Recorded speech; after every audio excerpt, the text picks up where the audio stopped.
On avait ramené un Michelet, donc un proverbe dans Shlomo Ameler, qui nous disait l'air el nemala va vers la fourmi, atzel, espèce de paresseux. Ra deracheha va chacham, et observe sa façon d'agir et devient plus sage. D'accord? Là-bas, les chachamim nous disent que une fourmilière, on va dire, arrive à mettre de côté 300 cours de blé pendant toute sa vie. Pendant toute la vie d'une fourmilière. Et vous savez combien de temps ça vit une fourmi? 6 mois. 6 mois. Donc on voit que la fourmi ici, c'est quoi notre message? C'est qu'une fourmi ne vit que 6 mois et pourtant elle met énormément de côté. Alors là, si on pose la question, mais non, la fourmi, mais pourquoi tu mets autant de côté?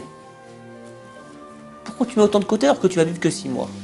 Là-bas, les sages nous répondent que la fourmi pense qu'elle va vivre éternellement. Et une fourmi, au passage, dans toute sa vie, mange seulement la quantité d'un grain de blé. Donc quel est le message là-bas? Qu'est-ce que Shlomo Ameler voulait nous dire?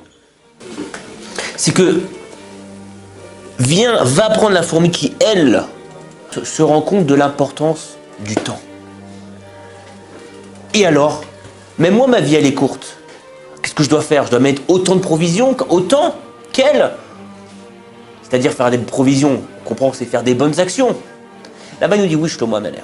Et pour expliquer Shlomo Ameler, je vous ramener un Meshivat Nafesh, donc, qui a été écrit par Rabbi Nachman Breslev, qui nous dit comme ça. Quelqu'un qui a confiance en Akadosh Baruch Hu, à la venue du Mashiach, et au Olam Haba, donc c'est-à-dire à ce qui va se passer après, au monde futur, il comprend que le temps c'est juste un outil. Pourquoi? Parce que le Mashiach et le monde futur, c'est quelque chose qui est au-delà du temps. Il veut te dire que toi tu es au-dessus du temps. Un homme est au-dessus du temps.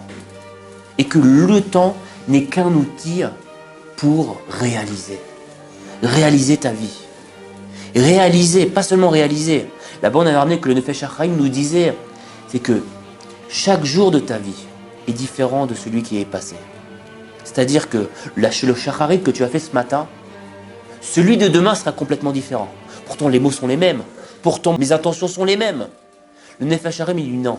L'énergie de chaque jour, le potentiel qui existe, est différent. Et nous, on a une preuve de ça. Les opportunités qui s'offrent à nous.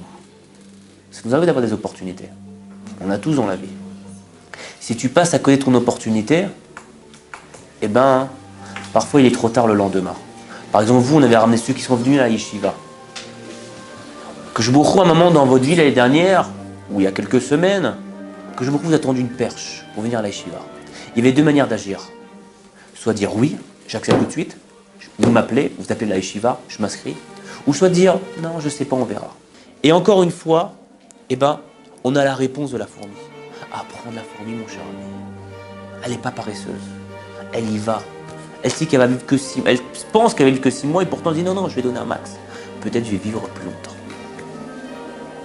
Apprendre de la fourmi. Chaque seconde de la vie, c'est important. Il y a tellement de choses à récupérer, à apprendre, à se réaliser, que je laisse passer aucune seconde de ma vie.